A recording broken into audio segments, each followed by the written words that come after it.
relation between various units of length, estimation, accuracy, correct measurement of length, precaution taken during the measurement.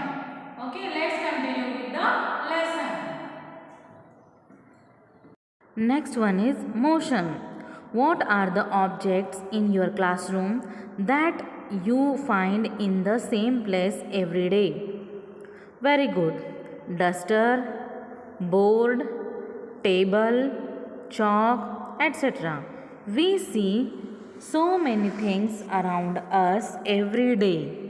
These includes tall buildings, houses, birds, people, cars, trees, benches, and many more.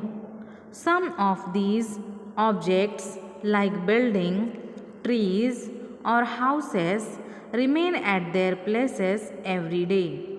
But cars, birds, people keep changing their positions every day. This means that the object can be grouped into two categories. First one is objects that do not change their positions with respect to time and their surroundings. Such objects are called as stationary or at rest. Example: table, chair, school bag, stone, ball on a table. Second one, objects that change their position with respect to time and their surroundings. Such objects are said to be in motion. Examples: a running train, moving people, flowing river, flying birds. Motion is comparative term to know whether an object is moving or not. We compare the position of the object with a fixed point, which is always stationary object like a tree, house, or electric pole. This fixed point is called the reference point. In the some instance, the same object may be at the rest with respect to fixed point or in motion with respect to another object. Next one is motion is a relative phenomenon. Look at the given picture. A mother and her daughter are riding a toy car. The position of the mother with respect to her daughter in the car is not changing with the time, but her position is changing with respect to the trees and bushes around. If we consider the bush as a fixed point, then the both seems moving. So both are in the state of motion with respect to their surrounding. But mother is in the state of rest with respect to her daughter. Thus, the state of rest or motion is a relative term which is predicted according to the reference point or observer. So we can say that motion is the change in position of the object with respect to some fixed point. Next is types of motion. First one, translatory motion. Have you noticed the motion of a car or an aeroplane? When they move, all their parts move through same distance in the same time. Such motion is called as translatory motion. There are three types of translatory motion. First one is rectilinear motion. The motion of a body along the straight line is called rectilinear motion. Example, motion of a bus along the straight line. Second one, motion of elevator in a building. Second one is curvilinear motion. The motion of a body along a curved path is called curvilinear motion. Example, the motion of a car along curved road and motion of child sliding down are examples of curvilinear motion. Third type of a translatory motion is random motion.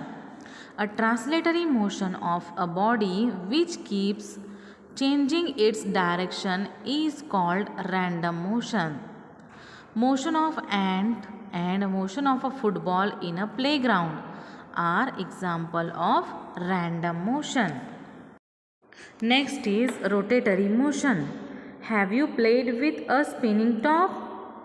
Okay, look at the picture of spinning top.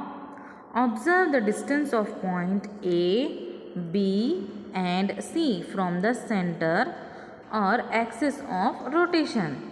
So, the circumference of the particle at A is more than that of particle B and C. The distance from the center to the point A is greater than the distance to B or C. Therefore, particle at A moves faster than the particle at B and C point on the complete rotation. Motion, where an object moves around an axis and its different parts cover different distance in the same time, is called rotatory motion. Rotatory motion is divided into two types. First one is rotational motion.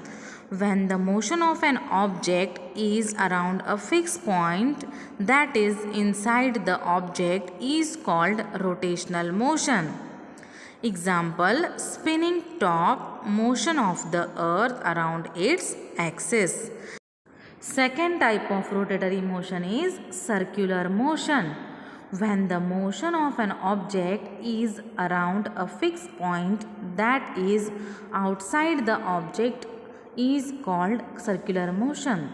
Example, motion of a stone tied to string, motion of earth around the sun, or merry-go-round.